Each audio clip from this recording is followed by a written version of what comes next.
4 خلیفہ کون سے ہیں ان کا نام پتہ نہیں. یہ ہماری بدبختی ہے کہ ہم اپنے بچوں کو بتا نہیں رہے. آنے والی جنریشن کو صحابہ کرام سے دور کر رہے ہیں.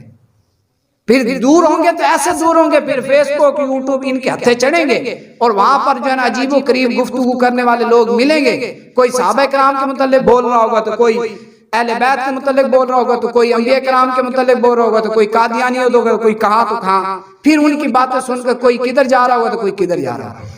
پھر ظاہر سی بات ہے جو ادھر ادھر جائے گا، جو غلط ہوگا اس کے پیچھے جائے گا تو وہ غلط جہنم میں جا رہا ہے تو یہ بھی جہنم میں جائے گا. وہ اگر جنت کی طرف راستے پر ہے تو یہ جنت کے راستے پر آئے گا. تو اس لیے گھر اچھی تربیت ہے، اور اس کا ایک طریقہ یہ ہے کہ آپ خود ان کو گائیڈ کریں، سیکھیں سمجھیں بتائیں، یا تو مسجد میں آئیں کتاب سنا کریں، بیان سنا کریں، جس سے کچھ نہ کچھ نالج آئے، کچھ نہ کچھ باتیں سمجھ آ جائیں.